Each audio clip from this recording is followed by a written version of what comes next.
Welcome back. This is the fourth lesson in our 8-part series. Last time, I introduced you to the logical reasoning section, and we went over 3 types of questions that you see there. These are questions that I call front-end questions, because you execute the main strategies before even looking at the answer choices. You do the work on the front end, and when things go well, you can actually sometimes even predict the answers. In this lesson, we'll move on to back-end questions. These are ones where you'll do the bulk of the hard work after reading the answer choices. As you'll see, this is because of the nature of the questions being asked. The 4 question types that we'll be dealing with today are strengthener, weakener, necessary assumption, and parallel structure. I'm not going to be giving a general overview of the LR section in this video.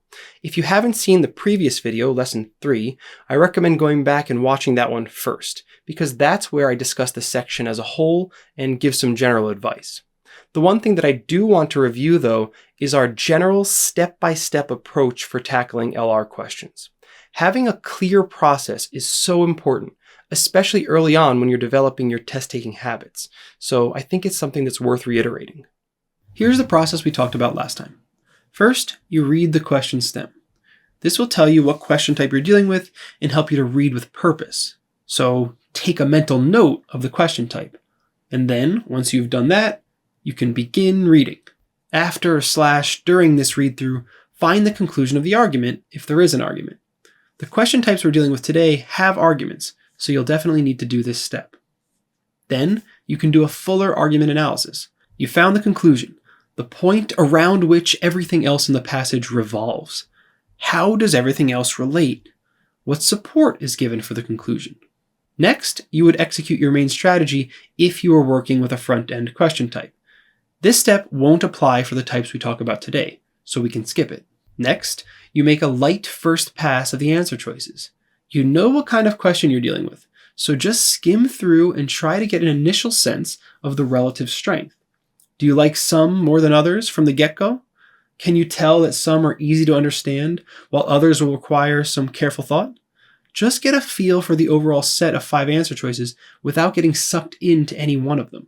Then, you can read the answer choices more carefully, informed by your first pass-through. You're probably going to give more time and attention to some answer choices than others. Now is also when you'll really execute your main strategy if you're working with a back-end question type. So this is what we'll be seeing in our examples today. Finally, choose your answer. You might need to go back and forth between reading some promising answer choices and reading parts of the passage at this point. But how exactly that plays out varies from question to question. Be sure to keep that list handy. I'll try to model the process as we go through our sample questions, but it's important that you practice it on your own as well in order to develop good habits. But for now, let's move on to back-end questions. As in the last lesson, we'll follow a standard format when discussing each question type. I'll begin with an overview of the type. Then I'll mention some other question types that you shouldn't confuse it with. Next, I'll tell you the frequency with which the question type appears on the test, and I'll also give you some sample stems so that you can recognize the type when you see it. Then we'll move on to strategies, and I'll be sure to flag any tools or skills that we'll be using. We'll do a few sample questions together, and then I'll provide a list of homework questions so that you can practice on your own. Remember, these questions are for people who are engaged in self-guided study rather than using the Insight training platform. All right, let's begin with our first question type, strengtheners. A lot of what I'm going to say about strengtheners applies also to weakeners. They're sort of 2 sides of the same coin. Personally, I think that strengtheners and weakeners are among the more fun LR question types. They don't really involve any new concepts or ways of thinking. What they do is provide you, via the answer choices, with some situations or facts or principles, and they ask you to assume for the moment that those things are true or actual or valid. Just assume it, and then assess what effect this would have on the argument. For strengtheners, you want an answer choice that helps the argument out. There are 3 main ways that this can happen.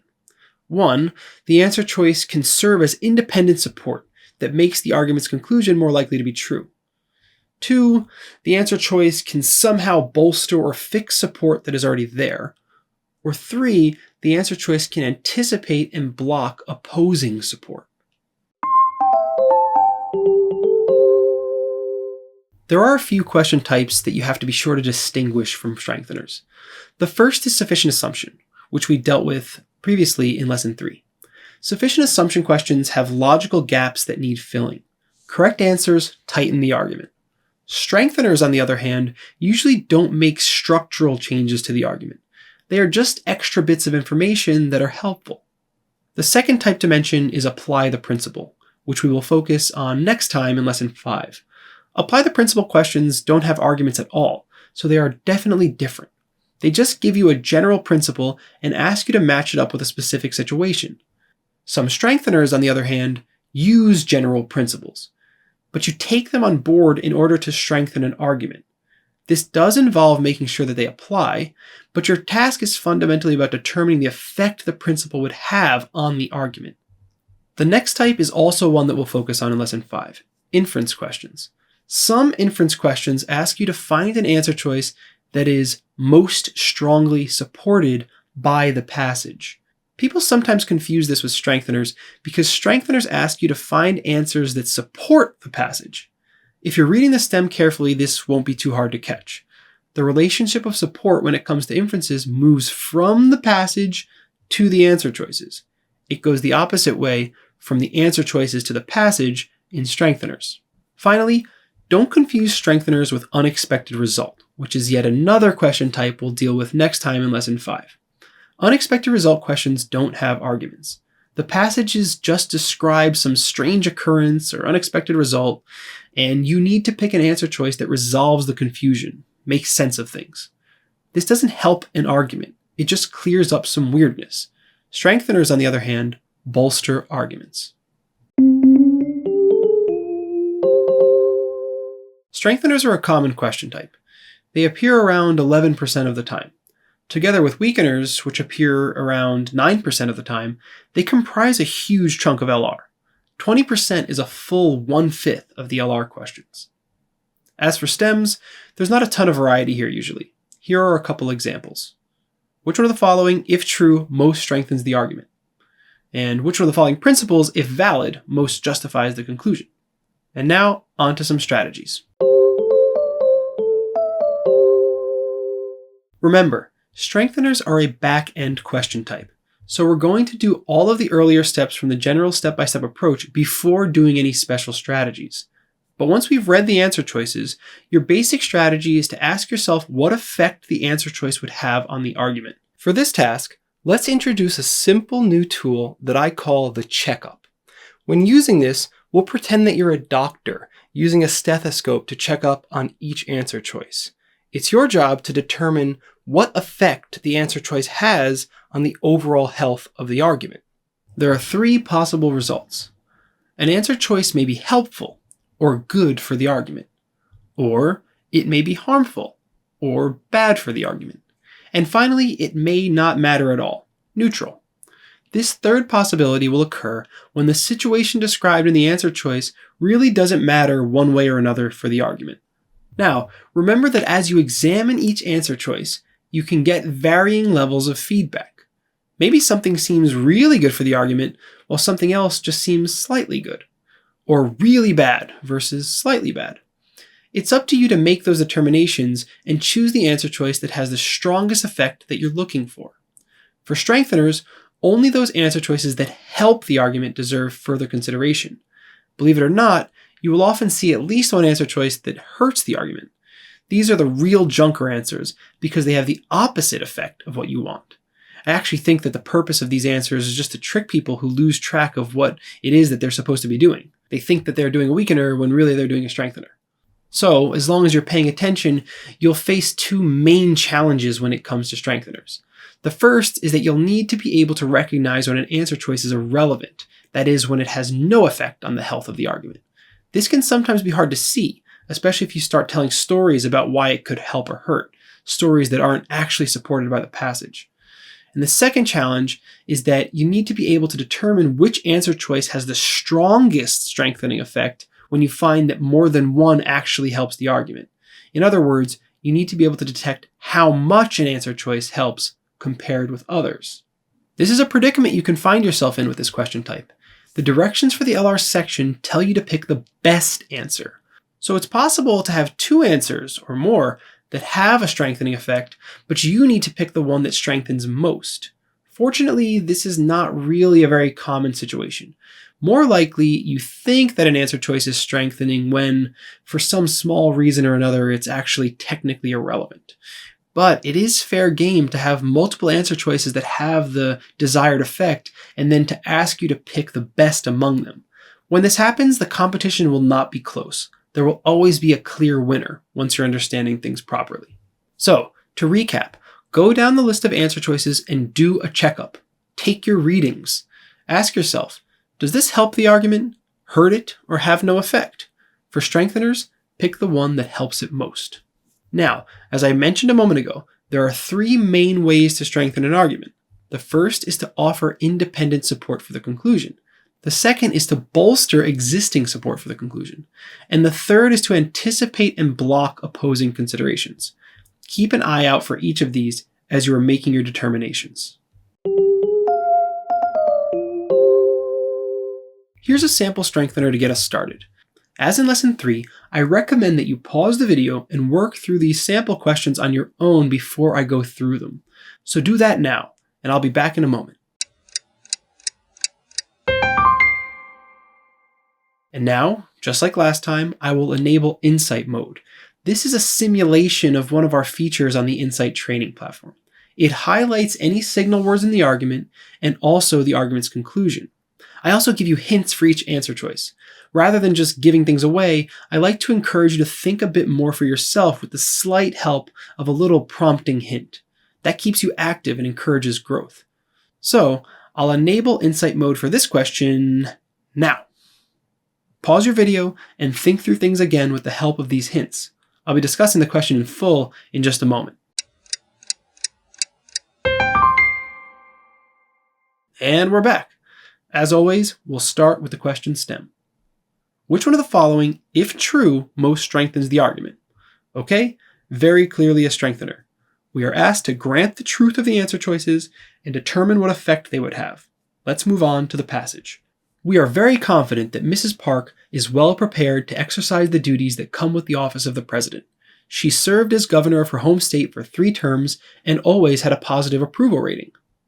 Okay, no signal words. The major claims seem to be that Mrs. Park is well prepared to act as president, that she was the governor for a while, and that she had a positive approval rating during that time. If you don't see the conclusion intuitively, either the SO test or the skeptic's perspective should make quick work of this one. Jointly, the fact that she was governor and the fact that she always had a positive approval rating are supporting the conclusion that she's well prepared to be president. Now remember, this is a back-end question, so it's different from what we did in Lesson 3. There's no further task to do at this point. We don't want to start strengthening the argument ourselves or anything like that. We just need to make sure we understand what's going on. Then we address the answer choices. Let's start with a quick first pass. A. Approval ratings usually track qualities in a candidate that are not actually related to job performance. That seems kind of bad for the argument, actually. The approval ratings were part of the support, and this answer choice is saying something potentially negative about them. I don't like it.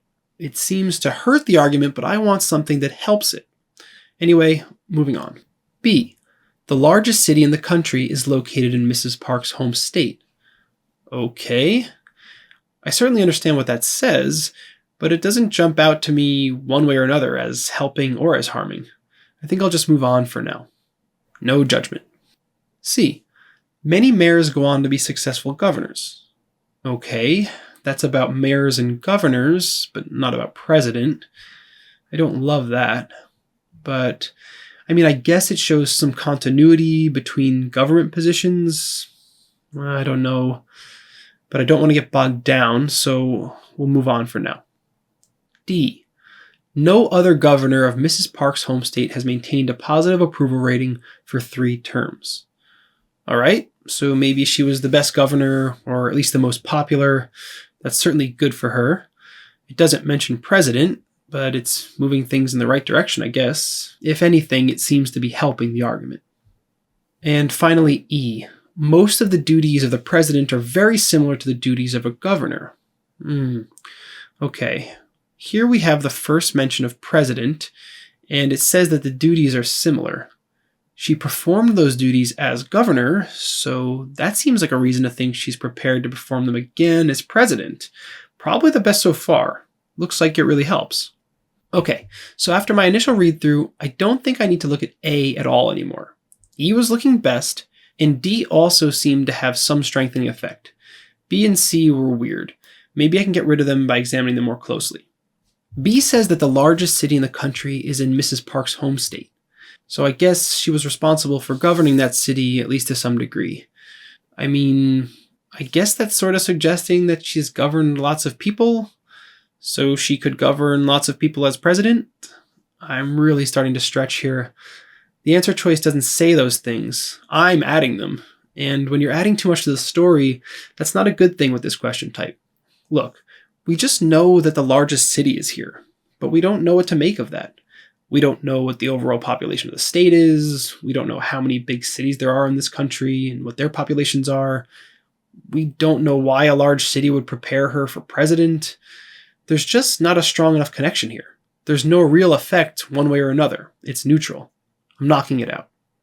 And now let's take a second look at C.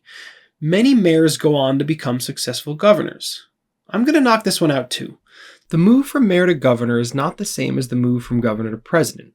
And anyway, it just says many, which is vague. This answer choice also seems to have pretty much no effect on our argument, and there are definitely better answers below. This one is gone. Alright, now I liked E the best, but let me compare it to D. E draws a strong connection between what Mrs. Park has done already as governor for 3 terms and what she'll be doing as president. Most, over 50%, of the duties are very similar to the duties of a governor. That's a strong connection. D, on the other hand, compares Mrs. Park to other governors from her state. So maybe she was a really great governor. We still lack the connection to being prepared to be president. E and D both help the argument, I suppose, but E definitely helps it more. And, in fact, E is our correct answer. Let's try another sample strengthener together. Okay, here it is, a second strengthener. Pause your video and try this one out on your own. And Insight mode is enabled now.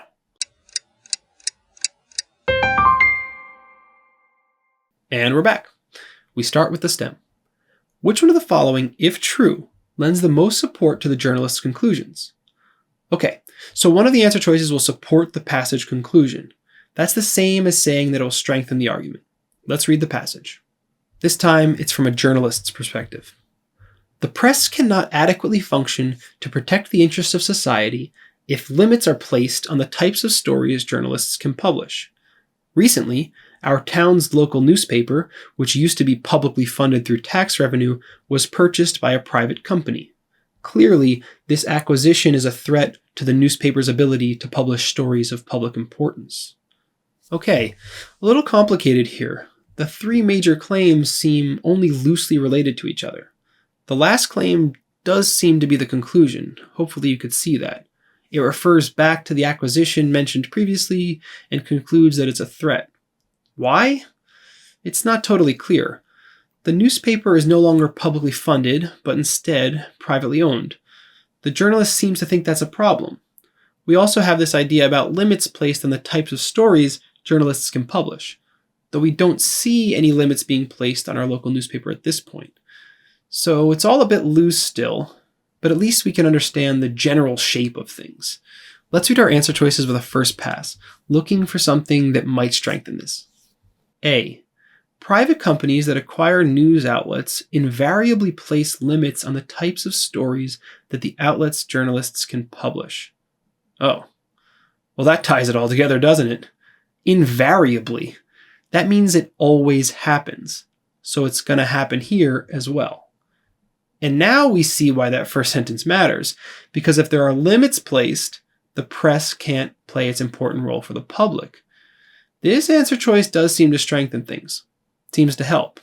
We'll check the other answer choices, but this one's looking pretty good. B.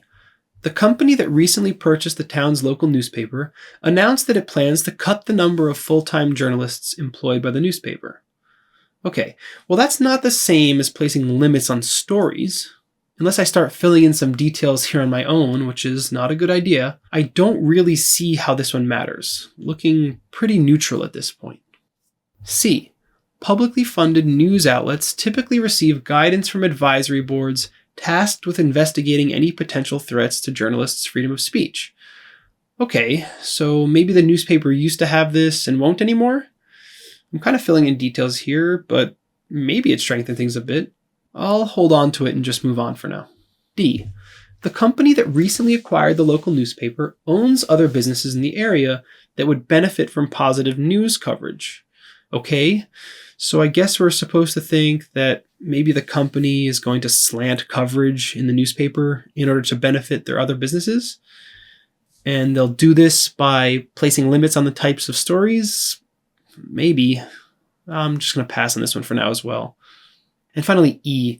Journalists have been known to voluntarily refrain from publishing stories of public importance when they believe that the facts may be misinterpreted. Well, what does that have to do with anything?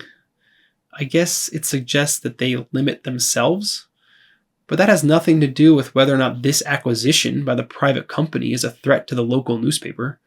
This is irrelevant, neutral. I can probably just knock this one out entirely. Okay, so A looked strong, while B, by comparison, requires too much of a stretch. Let's knock that one out entirely. C requires a little more thinking through, though, and same goes for D. All right, going back to A and confirming our initial reaction, it says it so clearly. In this argument, we are dealing with a private company that acquired a news outlet, and it says here that such companies invariably place limits on the types of stories journalists can publish. And that's exactly what's mentioned in the first part of the passage as a real problem. This one really helps the argument out. I think it's going to be hard to top this one. Moving on to C. C just doesn't give us enough. Publicly funded outlets typically have an advisory board. But not always, I guess. And besides, just because the publicly funded ones have such an advisory board doesn't mean that privately run ones don't. So we can't even really say anything about the actual situation that we're in here. This isn't good enough. The effect is neutral, neither helping nor hurting. This one's out. And checking out D again, I feel like we have to tell a little bit of a story here in order to get this answer choice going. We have to assume that the private company will place limits on the types of stories that the newspaper publishes, because it doesn't say that there. Compare this to A, which comes right out with it. Here we have to make a leap, and that's not nearly as good. Maybe it helps the argument a little, but it doesn't help it nearly as much as answer choice A, which is, in fact, our correct answer. Here's a list of strengthener questions for you to do as homework. Remember, this list is just for people on the self-guided study track. If you're using the Insight training platform, just make your way through the exercises, gaining experience points and leveling up to work on harder questions. For those of you using this list, remember that you can find the questions on Law Hub using the practice test and section numbers I have here. I recommend finishing the YouTube course before doing the homework. Then go back and review. Rewatch the portion of the video that is relevant to the question type you want to work on, then do easy and medium level questions from the homework list. Later in your practice, you can come back and do the hard ones. Approaching things this way gives you multiple chances, spaced out, to engage with the material, and that's really good for learning. Also, as a reminder, this list is available on insightlsat.com/homework for those of you who would prefer to access it that way instead of taking a screenshot or something. Okay, I hope you had some fun going through those strengthener questions. The next question type we'll be dealing with is very, very similar in terms of strategy, though of course there is one crucial difference. Think of weakeners as the flip side of strengtheners. There will still be an argument. You still need to assess the effect that each answer choice would have on the argument if it were true or valid or actual. But this time, instead of picking an answer choice that helps the argument, you pick the one that most hurts it. Now, before moving on to the rest of our discussion of weakener questions, I want to take a brief detour to talk about something that applies to the test as a whole, but is especially relevant to strengtheners and weakeners. And this is the idea of quantitative language. As you'll see in a moment, on the LSAT, language about quantities, numbers, or proportions must be read in a very particular, precise way. Appreciating this can help you to interpret such language properly when you're assessing the effects that answer choices have in strengthener and weakener questions. Here's a list of some common quantitative language found on the LSAT.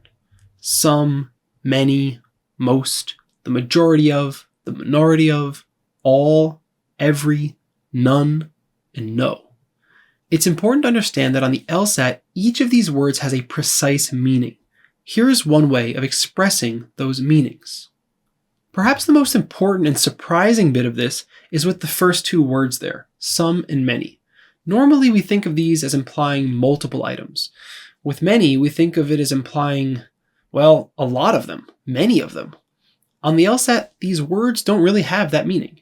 We have to be as strict as possible when dealing with them, and that means understanding them as implying only the existence of at least one item. In other words, if one of these words is used, we can't assume that it refers to lots and lots of items. It only gets the power of at least one. This matters a lot, especially in strengtheners and weakeners. Think about it.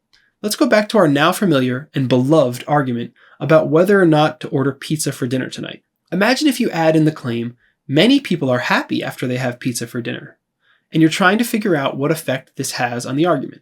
If you think of many as implying lots and lots, that's one level of support. But if you think of many as implying just one person, that's a different level.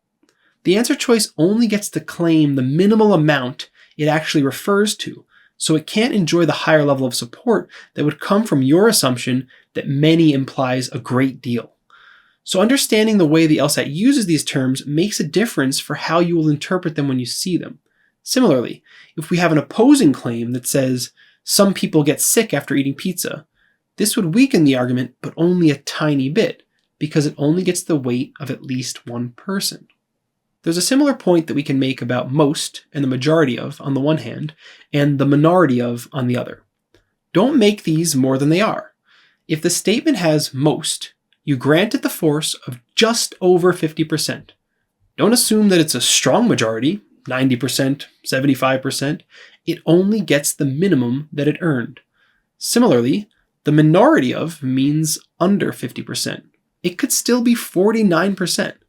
Don't go thinking it's a tiny amount, like 10%. Again, this all matters because it influences how powerful you will take certain statements to be, and that matters a lot in strengtheners and weakeners, especially when you have to compare two answer choices that both have the right sort of effect, like two answers that strengthen, where you need to decide which one strengthens more. Thanks for coming with me on that little detour. This way of thinking about quantitative language applies to the test as a whole, but it often shows up in strengtheners and weakeners in meaningful ways. So I felt like this was a good time to bring it to your attention. But now, let's move on to the rest of our discussion of weakeners. The main type to avoid confusing weakeners with is flaw. In lesson 3, when we did flaw, I said you should avoid confusing it with weakeners. Now I'm just making the same point from the other side. Again, flaw questions describe problems in an argument. Weakeners give you scenarios, facts, or principles that, if you take them on board, will harm the argument. Don't confuse these. As I mentioned earlier, weakeners show up 9% of the time, which is pretty significant. Together with strengtheners at 11%, they make up a full 1/5 of the LR questions that you'll see. And here are some sample stems. Notice that they're actually pretty similar in form to strengthener stems, though obviously they ask for something different. Which one of the following, if true, most seriously weakens the argument? Which one of the following, if true, most undermines the argument? Which one of the following, if true, most calls into question the claim above? Which one of the following, if true, most strongly counters the claim above? There's not a whole lot more to say about weakener strategy that we didn't already say about strengthener strategy. Most of the steps are exactly the same. You can still use the checkup to examine the effects of the answer choices. The crucial difference, of course, is that now you're looking for answer choices that hurt instead of help. The correct answer will be the one that is the worst, the most harmful for the argument. The one special thing that I want to note about weakeners is that there's a certain pattern that comes up a lot. This is more of an advanced point, something you'll start to notice and appreciate perhaps a bit more later on, but I think it's alright to mention it now. Often, an argument in a weakener question will have the following form. Phenomenon, event, or result is observed.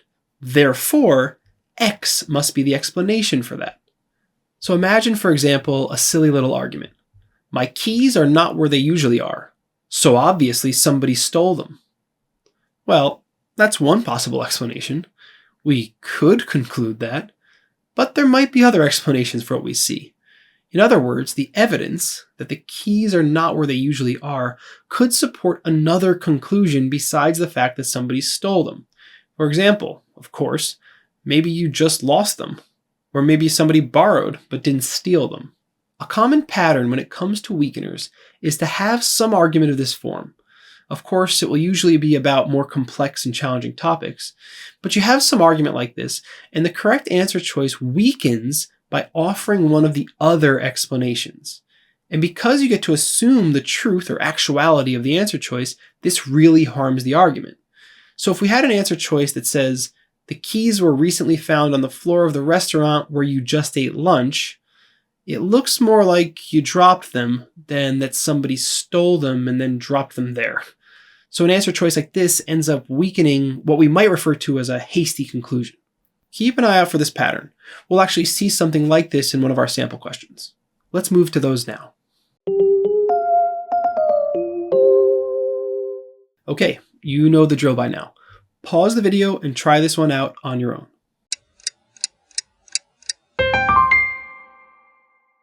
And enabling Insight mode now.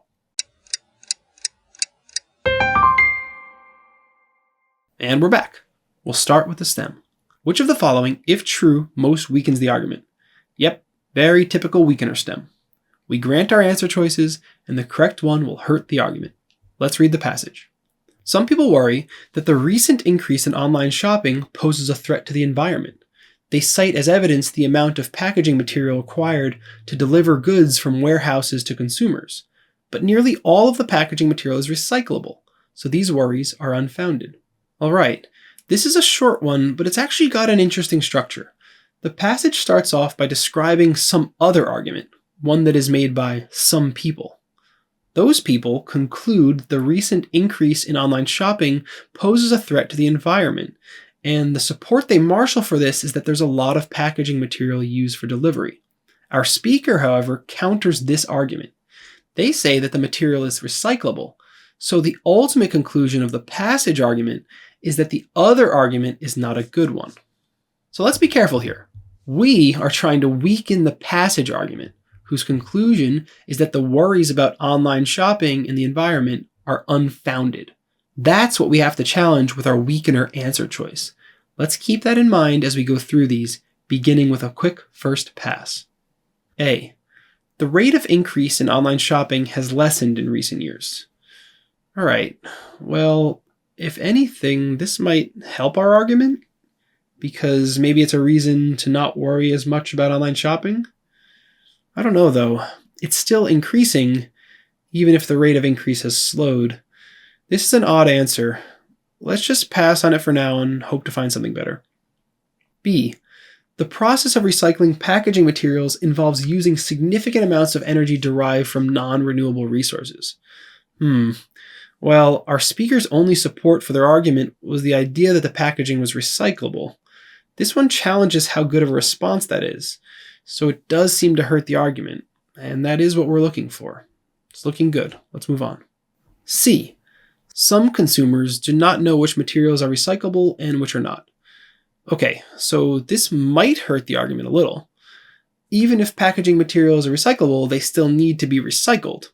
And if some people don't know how to do that, maybe that's a bit of a problem for us. Moving on to D. Warehouses ship most goods to large businesses. Why does that matter? I don't see it. Let me just check E also. E. Most scientists agree that global warming is occurring. What? Our issue is whether or not the increase in online shopping and deliveries is bad for the environment. Global warming has nothing to do with this. B and C seem to be the only real contenders here. What do you think of their relative force? Which one hurts the argument more? Here's a moment when our quantitative language lesson can come in handy. While C points in the right direction and does seem to hurt the argument, it actually does so with very little force. Some people? Remember, we only grant that the force of 1. So all it means for us is that at least one person doesn't know which things can be recycled. And notice that this is just about their mindset too. It doesn't even say that these people, or this one person, doesn't recycle at all. Maybe there's just one sort of item that they're wrong about, but they mostly recycle the right stuff.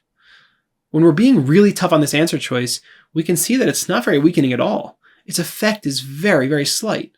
B, on the other hand, makes a claim about the recycling process in general, and it says that the process uses significant amounts of energy that are derived from non-renewable resources. This is bad for our speaker's argument. Our speaker says, don't worry about all the deliveries. Using all that packaging doesn't hurt the environment because we can recycle. But wait, recycling also has negative environmental effects. B is a serious weakener, and it's our correct answer here. Let's try one more. Here it is. Pause your video and try it on your own.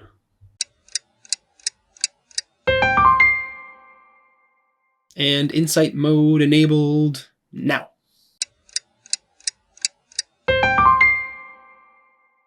And we're back. Let's check out the stem. Each of the following, if true, casts doubt on the cafe owner's conclusion except. Okay, we haven't seen one like this yet with the use of except, but it does happen on the LSAT, and it can happen really for pretty much any question type. Don't be alarmed. This is something that we can handle. We just need to follow what it says. This stem says that 4 of the 5 answer choices will cast doubt, that is, weaken, the argument, and 1 will not. That 1 will be our correct answer. Now, don't make the mistake of thinking that our correct answer has to strengthen the argument. It just has to not weaken it. So this is a case in which an irrelevant answer can actually be correct. Okay, so let's read the passage. It's from the cafe owner's perspective. Our sales have been much lower than usual in the past 2 months, to the point where it may soon be impossible for us to remain open. Clearly, our staff is failing to provide a friendly and welcoming environment for our customers. All right, what's the argument? Actually, this is one that fits the pattern I mentioned earlier. Remember the keys? Here we have an observation, the decreased sales, and the cafe owner is giving an explanation for why we're seeing it. What's that explanation? The staff is messing up. Well, that's convenient for the owner, shifting the blame like that. But as we know from what we learned about this pattern of reasoning, observations can serve as support for other conclusions as well. In other words, maybe something else explains the decrease in sales. Let's take a look at the answer choices. A. The cafe began purchasing lower quality ingredients 2 months ago in order to cut costs. Lower quality ingredients, huh? That is certainly a reason why sales might go down. So this one would definitely harm the cafe owner's argument. We can knock this one out immediately. B. A large hotel adjacent to the cafe closed 2 months ago, and the building is currently vacant. Well, what does this have to do with anything? I don't know that I see it right away, so let's just move on for now. C. There have been other 2-month stretches in the cafe's history when sales were unusually low. Okay, but why was that? The cafe owner is talking about the current 2-month stretch and arguing that the staff is to blame. I don't see how this answer choice is related to that, but let's move on for now. D. Customer reviews of the cafe consistently remark on the friendliness of its staff, even when the reviews are otherwise negative. Alright, well, that definitely pushes back against what the cafe owner said. This one weakens things, so we can knock it out. Finally, E. A new cafe offering similar food and drinks opened 3 months ago across the street. Okay, competition. The new cafe offers similar stuff and is right across the street and opened 3 months ago. The sales dropped 2 months ago, maybe when people started going to that other cafe. Yeah, this all seems pretty reasonable. It's a little more of a stretch than A and D, but it's certainly plausible. I won't totally knock it out for now, but I'm probably not going to choose this one. So that mostly leaves B and C. Let's take a closer look. B is the one about the hotel. It closed 2 months ago, which is exactly when we saw a decrease in sales. And it says that the hotel is adjacent to the cafe. And it says that it's a large hotel. So that means there were a lot of people right next door who are no longer there. And those people are, of course, potential customers. Now, we don't know that the hotel guests went to the cafe, but it's not really too much of a leap. So maybe this one does weaken it after all. Let's look at C. C says that there have been other stretches of 2 months with unusually low sales. But the argument we're focused on is about explaining why there have been decreased sales. These other stretches would need explanations as well. The mere fact that they happened doesn't seem to say anything about the current decrease. Maybe the staff was doing a bad job back then as well, and they're doing it again now. That would be perfectly consistent with the answer choice and with the cafe owner's argument. So C doesn't weaken the argument, and that makes it our answer. Hopefully you found this example question useful because we got to see 4 instances of weakening rather than just one for our correct answer. Notice that we did have to make a few assumptions to connect the other answer choices to the argument, but they were pretty reasonable ones. And of course, we can't forget that ultimately we're comparing answer choices to each other. Even if some of our other answers weren't perfect, they certainly weaken the argument more than C does. So C is our clear winner. And here's your homework for weakeners. Jot it down, take a screenshot, or just access it via insightlsat.com/homework.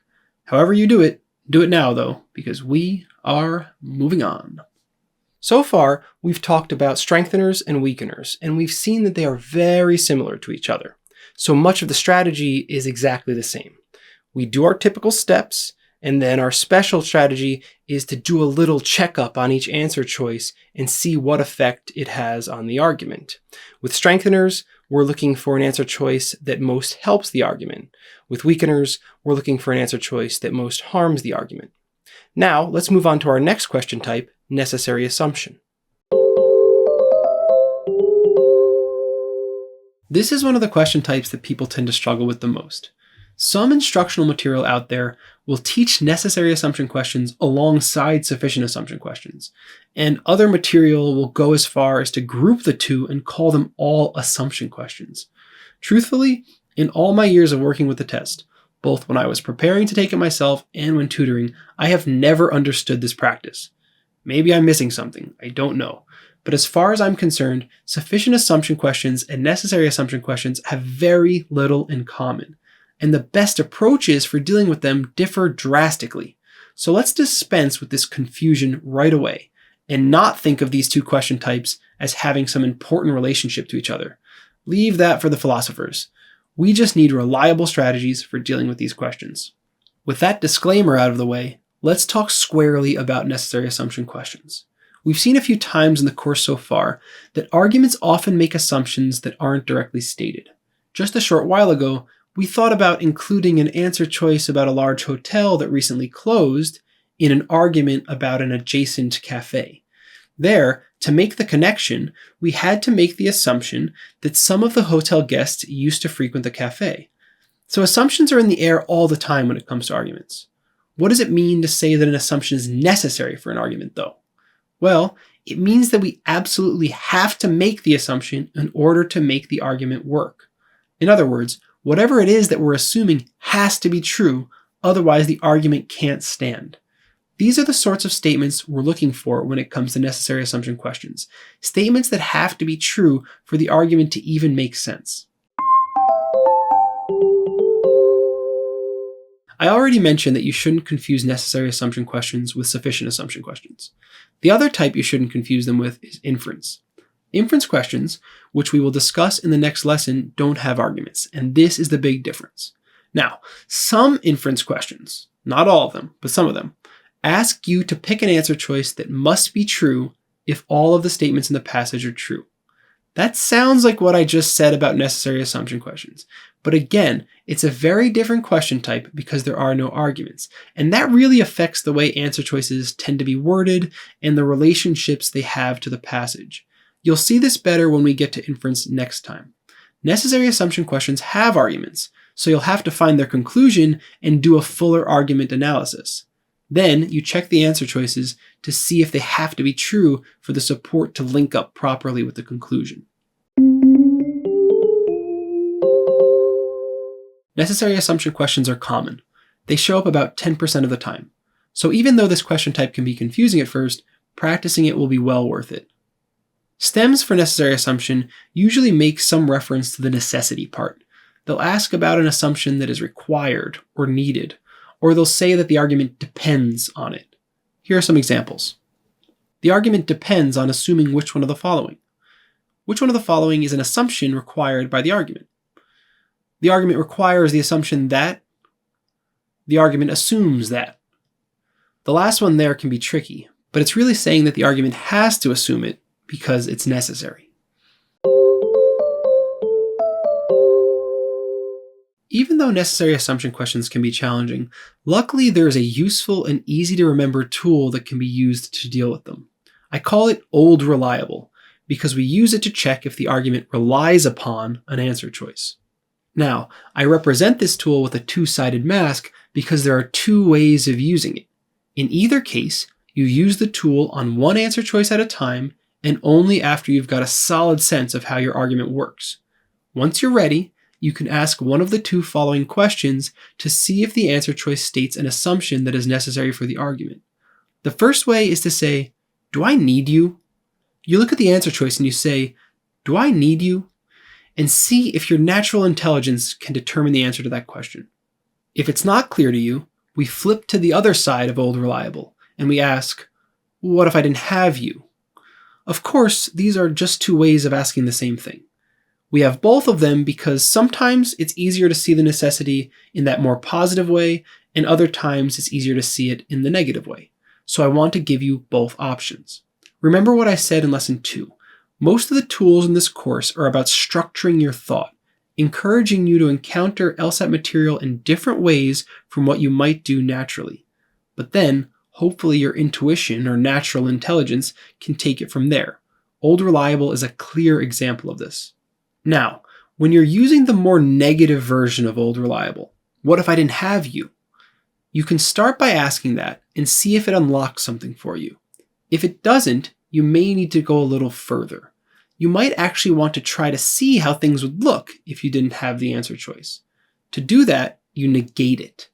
If the answer choice says, mice eat cheese, you consider the statement, mice do not eat cheese. If it says, the cafe began purchasing lower quality ingredients 2 months ago in order to cut costs, you consider the statement, the cafe did not begin purchasing lower quality ingredients 2 months ago in order to cut costs. Why do we do this? Because if the answer choice is really necessary, then the negated version, the version that makes it false, will wreak havoc on the argument. Again, if something is necessary and we take it away, then you're in trouble. If a car needs wheels to drive, and you ask, what if I didn't have you, wheels? Your answer would be, well, then you couldn't drive. That's the sort of thing we're looking for with our negations. When you're dealing with the correct answer on a necessary assumption question, the response to, what if I didn't have you, will be, then your argument is destroyed. Let's see this in practice. Here's our first sample question for necessary assumption. Pause your video and try this one yourself first. And enabling Insight mode now. And we're back. Let's read the stem. Which of the following is an assumption upon which the argument depends? Okay, necessary assumption because our argument depends upon or needs the answer choice. Let's read the passage. The government of country F will soon be far less repressive. Access to the internet provides citizens with an effective way of discovering secrets that allow governments to control the citizenry, and country F recently experienced a widespread increase in internet accessibility. Okay, so the argument links together two pieces of support, one general claim about the effects of internet access, and a specific claim stating that country F now has more internet access, and concludes from these that country F will soon be far less repressive. Okay, and this is because presumably the people will use their newfound internet to uncover information that the government keeps secret in order to control them. Fair enough. Now, it's a back-end question, so we don't have to do anything more at this stage but understand. I think we do understand, so let's read the answer choices. When it comes to necessary assumption questions, I like to use the positive part of old reliable on my first pass-through. So I just ask the question, do I need you? And see if that helps me narrow things down. Let's try it. A. Government officials in country F institute repressive policies because they believe them to be good for the citizens. Well, my argument leads to the conclusion that the government will soon be less repressive. Do I need you for that? I don't think so. I can probably knock this one out immediately. B. Every time a country experiences a widespread increase in internet accessibility, the country's government becomes less repressive. Do I need that? I'm not sure. It certainly is in line with the spirit of the argument. Let's just hold on to it for now. C. The government of country F will not censor the content available to its citizens over the internet in such a way that makes it impossible for citizens to discover secrets. Do I need you? This answer choice was pretty long and a little complicated. It's a little hard to tell at the outset if I need it or not, so I think I'll just hang on to it for now. D. In addition to helping citizens uncover government secrets, access to the internet also helps a country's economy grow. Do I need you? No. I don't need to know anything about the economy to make my argument. This one is out. E. Increasing access by citizens to the internet is the only way of protecting them against repression by their government. Do I need you? The only way? Our argument just says that internet access is a way that people can uncover government secrets. Why would we need it to be the only way? This one is also out. So that's pretty good actually for a first pass. A simple "do I need you" helped us to see that A, D, and E are not good answers. B looked promising, and C was hard to gauge with this tool. So let's flip to the other side of old reliable. What if I didn't have you? Let's try that on B. Every time a country experiences a widespread increase in internet accessibility, the country's government becomes less repressive. What if I didn't have you? Well, actually that wouldn't be so bad. This claim is about every time a country experiences a widespread increase in internet accessibility.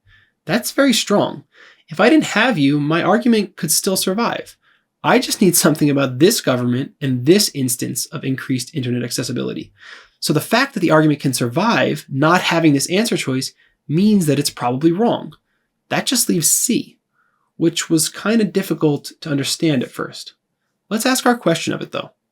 The government of country F will not censor the content available to its citizens over the internet in such a way that makes it impossible for citizens to discover secrets. What if I didn't have you? It's honestly still tough. And I think that's because the sentence is just so loaded up with different parts. However, I do see the word "not" in there. Let's try our last trick, negating the answer choice and seeing if that destroys the argument. Now, you have to be really careful when negating. The right way to do it is actually to focus in on the sentence core, like we did using the bullseye back in lesson 2. Here, the core is in fact, the government will not censor. So we negate that and we get the government will censor. All right, now let's hear the whole thing again negated. The government of country F will censor the content available to its citizens over the internet in such a way that makes it impossible for citizens to discover secrets. Okay, there it is.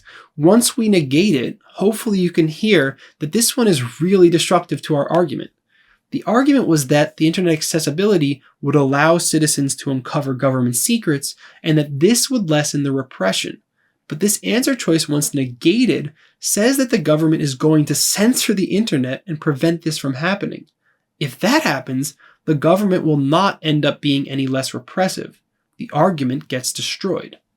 Okay, so it came down to the wire and we had to use old reliable to the fullest, but it turned out all right. C is our correct answer. Complicated stuff, I know. It'll get easier with time. Let's try another. Here you go. Pause your video and try it on your own. And enabling Insight mode now. And we're back. Let's check the stem. The art teacher's argument assumes which one of the following? Right. One of those trickier necessary assumption stems that just says the argument assumes something, but we know that that means that the argument has to assume it. Let's read the passage. This one's from the art teacher's perspective. For the past 5 years, I have devoted considerable time and effort to creating a series of lessons that focus on sculpting and painting. These forms of art require the development of students' physical coordination in addition to their artistic sensibilities. But a new school policy requires that all art classes offer students the option of focusing exclusively on computer-based graphic design. Unfortunately, it seems like creating my lessons was a waste of effort. Okay, we get a little bit of background information to start off, and then we find out that a new school policy requires that art classes offer students the option of doing only computerized art. Yet the art teacher's lessons are not about that. They're on sculpting and painting. So the art teacher concludes that creating the lessons was a waste of effort. Okay, I suppose that's fine. Let's take a look at the answer choices using the positive part of Old Reliable. A. Computer-based graphic design does not require the development of students' physical coordination. Do I need you? I'm not getting much of a signal here. It can be challenging to use this part of the tool, the positive side, when you have a negative statement in the answer choice. We may have to wait until we get to the negation part of things later. But anyway, let's move on for now. B. Some students prefer traditional to modern forms of art. Do I need that for the art teacher's effort to be wasted? I don't think so. This one's out. C. Other types of classes besides art classes have not been asked to substantially change their curriculums. Do I need this? Well, we're just talking about this particular art teacher and their efforts. I don't think I need anything about other types of classes. This one is out as well. D. The new school policy was instituted without good reason. Do I need this? I don't think so. Even if the policy was instituted for lots of good reasons, it could still result in the art teacher wasting effort. This one is out as well. And finally, E. At least some students will choose to focus on computer-based graphic design instead of sculpting and painting. Do I need this? Possibly. It was an option after all, right? So I think we do need at least some students to choose that option. That way, the teacher's lessons on sculpting and painting won't apply to them, and that would be the waste. So this one might work, actually. It's certainly the best so far. Let's just go back and check out A. I'll ask, what if I didn't have you? But I think I'll approach that straight away by negating. You just need to take out that not there in order to do that. So the answer choice becomes, computer-based graphic design does require the development of students' physical coordination. Okay, does this destroy the argument?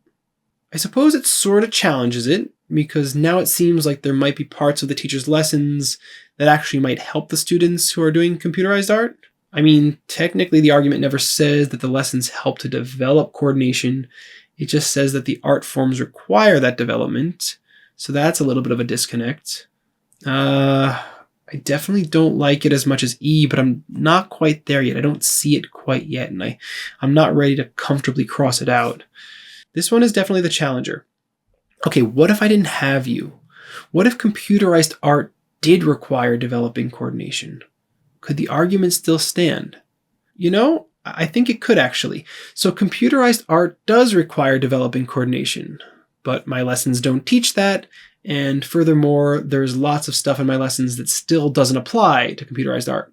So there's still a waste. Okay, that clarifies things a little bit. I feel better about it now. So A doesn't look like it's necessary after all. Let's just go back to E one more time and confirm, because things were getting a little hairy there. What if I negate this one? You have to be very careful here, but this is good because it gives me a chance to make a more general point. The point is that you have to be very careful negating statements with quantitative language. It's not correct to negate this answer choice by saying, at least some students will not choose to focus on computer-based graphic design instead of sculpting and painting. What we really need when negating is to make our statement false. And the best way to do that, the surefire way to do that, is to put "it's not the case that" in front of an answer choice. This will always work. The problem is that sometimes it's a little clunky. But for now, I recommend using it just when you see quantitative language. Otherwise, just try to focus on the sentence core and negate things in a more natural way. Here, we get, it's not the case that at least some students will choose, etc., etc. And that actually means that the proper negation is no students will choose to focus on computer-based graphic design instead of sculpting and painting. Let's not move too quickly past this point. We may be at the most difficult moment in the whole course. So if your head is spinning at this point, just stick with it. Go back and rewatch that again and again if you need to. Let's think about this again. If we need to make it false, that at least some students will do something, if we need to negate that, then it means that no students will do it. Consider an analogy. At least some of the guests will come to my party on Saturday. Negate that. Nobody will come to my party on Saturday. So back to our question. If no students will focus on computer-based graphic design instead of sculpting and painting, then there's no waste. The art teacher can just use the lessons they spent the past 5 years creating. So this answer choice, when negated, destroys the argument. E is correct. It expresses a necessary assumption. Here's your homework for necessary assumption. Take some time with these, even on the so-called easy ones. It's a tougher question type, but your practice will pay off. Now, we've got just one question type left for today's lesson, but I wanted to take this moment to say a little bit more about negating quantitative language. Hopefully you were following along all right back there. The takeaway is that you have to be really careful when negating quantitative statements. But let's make that a bit easier for you by giving you a little bit of a guide for that. Here's that same list of quantitative terms from before, along with the precise meanings. And here's the negated meanings. Some counts for at least one. Negate it, you get 0. Same thing for many. Negate it, you get 0. Weird, but on the LSAT, that's correct. Most counts for 50% or more. Negate it, you get 50% even or less. Same thing for the majority of. The minority of counts for less than 50%. Negate it, you get 50% even or more. All counts for 100%. Negate it, and you get anything less than 100%. And the same thing goes for every. None means 0. Negate it, and you get at least 1. Same thing goes for no. Negate it, and you get at least 1. Okay, let's proceed now to our final question type for the lesson, parallel structure. This is somewhat of a special question type. As you'll see, the questions as a whole are really long, and this is because the passage gives you an argument, but then each answer choice gives you an argument of pretty much the same length. Your task is to pick the answer choice with the argument that has the same structure as the one in the passage. The key is to really focus on logical structure. Every structural component of the correct answer choice has to have some parallel in the passage. Now, this question type has two versions. There's the normal version, and then there's the flawed version. So some parallel structure questions ask you to find an answer choice that has the same flawed structure as the argument in the passage.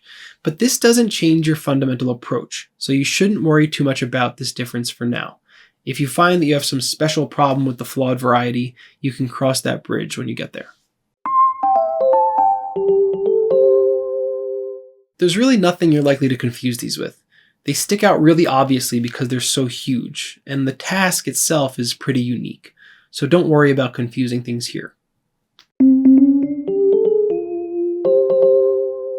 These questions are also quite infrequent, showing up about 6% of the time.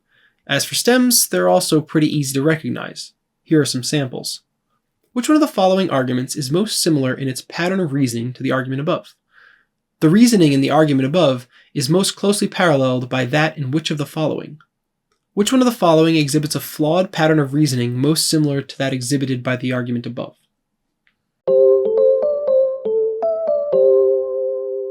Our strategy for parallel structure questions is going to involve a new skill and a new tool. The skill is recognizing important logical operators. Let's start with that first. We've seen two kinds of arguments so far in this course, broadly speaking. There were what we could call informal arguments, those arguments that I've described before as just like stacking up reasons in support of a conclusion. And then there are what we could call formal arguments. All men are mortal, Socrates is a man, so Socrates is mortal. The more formal arguments use special connectors to link up their claims. And then there are logical rules that apply to those connectors and facilitate logical inferences. We're not going to worry about the rules in this course. For the purposes of just getting more parallel structure questions right, I'm going to keep things simpler. You just need to learn how to recognize the connectors. Here are the main ones: and, or, not, and the if-then format. Technically, these are called logical operators, and it takes skill to recognize them in the context of LSAT language. Furthermore, it takes skill to start thinking in terms of them, thinking more logically. Let me try to explain things simply though. Let's consider three super simple claims. The dog is happy, Frank is sad, the sun is shining. Now, watch all the different ways we can combine these claims using the different logical operators, and watch how the meaning of the resulting sentences changes. The sun is shining and the dog is happy. Either the dog is happy or Frank is sad. The dog is not happy and the sun is shining. The sun is not shining and Frank is not sad. The dog is happy and Frank is not sad and the sun is not shining. If Frank is sad, then the dog is happy. If the sun is shining, then Frank is not sad. If the sun is shining and the dog is happy, then Frank is not sad. If either Frank is sad or the sun is not shining, then the dog is not happy. If the sun is shining, then either Frank is not sad or the dog is happy. We could go on like this forever, but each sentence is distinct from the last even though they're all made up of the same basic ingredients. The diversity is coming from the different ways that we're linking things up using logical operators. Here's the point of going through all this. When it comes to doing parallel structure questions, you have to keep an eye out for these logical operators. The passage will have some, and the correct answer has to have all and only the same ones. So if the passage includes something like, if Frank is sad, then the dog is not happy, a correct answer choice might include something like, if the food is spicy, then I do not like it. These two statements talk about totally different things, but their structure is exactly the same. If X, then not Y. Now, for parallel structure questions, you're going to have a few different claims, probably expressed in a few different sentences. This is where our tool comes in. I call it the piecemeal.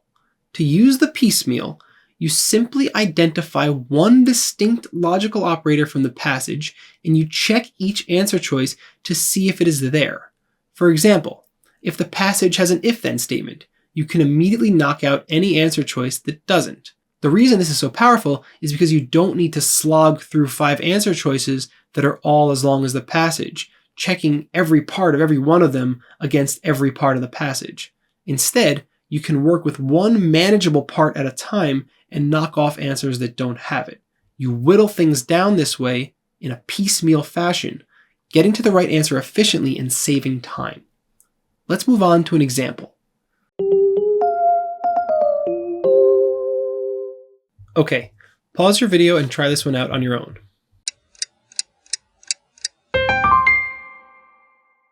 And enabling Insight mode now. And we're back. Let's read the stem. The pattern of reasoning in which one of the following arguments is most similar to that in the argument above? Yep, typical parallel structure. Let's read the passage. Every time our town raises taxes, its population decreases. The mayor just announced next year's budget, and taxes are going to increase. Therefore, we should expect to see a population decrease next year. Okay, and now we do our argument analysis. We have a clear signal word, therefore. We also have some conditional logic in that first sentence. In fact, this argument actually seems like a very good candidate for building an if-then machine. Let's try that out here. Every time our town raises taxes, its population decreases. If R for raise, then P for population decrease. Okay, now usually I would build the second if-then based on the contrapositive, but parallel structure questions are the one exception to that. You're only working with the structure that is given, so you don't want to explicitly represent the contrapositive. That will only confuse things, since you should not be looking for that contrapositive in the answer choices. So we've got just one if-then machine. If R, then P. And now notice that the argument starts to use it. The next sentence says that the taxes are going to increase. So that's just R, raising taxes. And the conclusion is that the population will decrease, which is just P. So this is a very simple argument. It's just a clear case of using an if-then machine. You've got the input, so you get to conclude the output. So that's the structure we're going to be looking for in the answer choices. Let's start with the most obvious logical operator, the if-then itself. Let's read through the answer choices and see if they all have an if-then. A. Every beaver knows how to build a dam across a river. Okay, now remember, universals turn into if-thens, so this one is already okay for this one piece. Let's move on. B. The population of our city will increase next year because a popular magazine just rated us the most exciting new place to live, and some of the magazine's readers will certainly decide to move here. I don't see any if-thens here, so we actually don't even need to give much more thought to this one. It's out right away. Moving on to C. Every item purchased from our company comes with a free gift. Stop. We've got an if-then. Moving on. D. Even the hardest workers need a vacation now and then to relieve stress. Yeah, okay, that's actually a universal claim. A little tricky to see it, but it's actually saying that every worker needs a vacation, and that's an if-then. If you're a worker, then you need a vacation. So, on to E. If our electrical bill becomes any higher, we will either need to move or else reduce our usage. Alright, that's certainly an if-then, but already I can see that this answer choice is wrong. Our original if-then was simple. If R, then P. This one has another one of our logical operators, or, in the output. If the bill becomes higher, then we will either need to move or else reduce our usage. We don't have that or phrasing in our original passage, so this one is actually out straight away. Not bad. Just focusing on one part of the passage let us knock off two answer choices. Only A, C, and D remain. Now, how does our passage proceed? The next thing in the logical structure is that we have the input. Let's go through the answer choices and make sure that happens. A. Every beaver knows how to build a dam across a river, but this animal is not a beaver. Stop. This isn't good. This would be something like, if beaver then dam, if B then D, followed by not B for not a beaver. But that's not the input we need. Notice how the operator not makes this totally different structurally. A is out. Let's move on to C. Every item purchased from our company comes with a free gift. Since that watch was purchased from our company, stop. This one is good so far. We have if purchased, then gift, if P, then G. Then we have that the watch was purchased from our company, and that's P, the correct input. So this answer choice stays in. And now D. Even the hardest workers need a vacation now and then to relieve stress. For this reason, managers should insist on mandatory time off. Well, this isn't right. Our if-then for this one would have to be, if you're a worker, then you need a vacation, if W, then V. But then we don't have anything giving us the input. This is totally different from the passage, so we can knock it out. And look, just like that, we're done. C is the only one remaining, and indeed it is the correct answer. It'll take some time to get used to this, for sure, but you can actually end up with the right answer surprisingly quickly without even going through everything, at least sometimes. This is the power of the piecemeal. Now, if you have the time, it's worth just running through your last remaining answer choice and checking each bit of it to make sure that you're right. Let's do that now for good measure. For C, we already know that we have if P, then G, and then we have P. What does the rest say? Since that watch was purchased from our company, it must have come with a free gift. Right. Well, that's just P from the original argument. So the argument is if P, then G, P, therefore G. And that's just like our passage. If R, then P, R, therefore P. The structure is parallel. Let's try another example. Okay, here it is. Pause your video and try it on your own. And Insight mode is enabled now.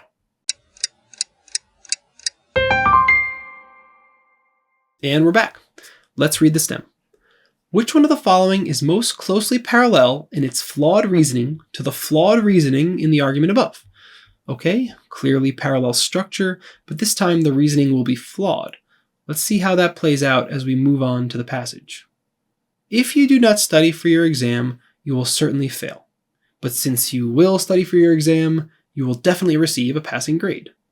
Okay, if you didn't see it intuitively, we have a signal word there, since, that indicates our conclusion, the claim that you will definitely receive a passing grade.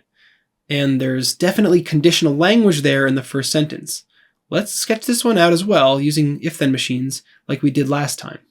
If you do not study for your exam, you will certainly fail. Let's say if not S, then F. Okay, next bit just says that you will study, that's S, which is not the appropriate input we need for our if-then, but it's what the argument says nonetheless. And then it concludes that you will pass, which is the same as saying that you won't fail, so we'll call that not F. So there's your argument. If not S, then F. S, therefore not F. And there you can see the flaw in the reasoning. You know better from lesson 2 that we can't use if-thens like this. We can only use the appropriate input, and that's not what's going on here. So the reasoning is flawed. But who cares? We're focused on structure. Let's find the same flawed structure in the answer choices. Like last time, why don't we just start with our if-then? If not S, then F. This is a good one to start with, but we just want to be careful here with the negation. If an answer choice has an if-then but no negation, that still might be fine as long as the negations are consistent throughout. After all, whether or not to represent something as a negation is sometimes a choice that we make when building our if-thens, something we do just for clarity. For example, I chose to represent failing as F instead of not P for passing, which is conceptually the same thing. So let's just keep an eye out for this issue as we move along. We'll start with A.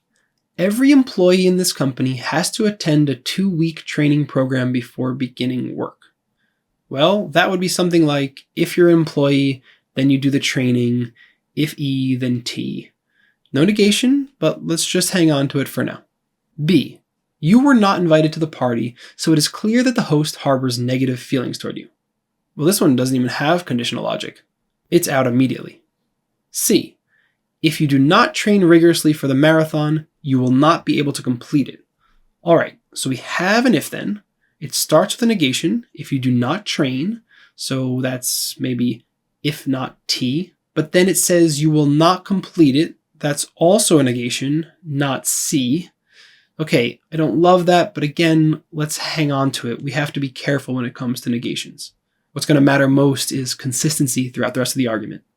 Moving on to D. Most students who pass this class go on to do advanced work in the field, but since you did not pass the class, you will definitely not go on to do more advanced work. Most? Most is not a universal word, so it can't be used to build an if-then machine. There's actually no conditional logic here, so this one is out. And finally, E. Every animal in the zoo was born in captivity. Okay, already we have if in the zoo, then born in captivity. We'll say if Z, then C. No negations, but we'll hold on to it and see. Not bad. So we knocked out 2 out of 5 already. What happens next in our passage as a matter of logical structure? Well, in this flawed example, the negation of our if-then's input was asserted. Our if-then is if not S, then F, and the next claim is S. So again, let's be careful here. What we're looking for in our answer choices is the negation of the input, whether or not we initially chose to represent that input with a negation sign. Let's start with A. So far we have, if you're an employee, then you do the training. If E, then T. What do we get next? Aisha is an employee of this company. Okay, Now we can see a problem.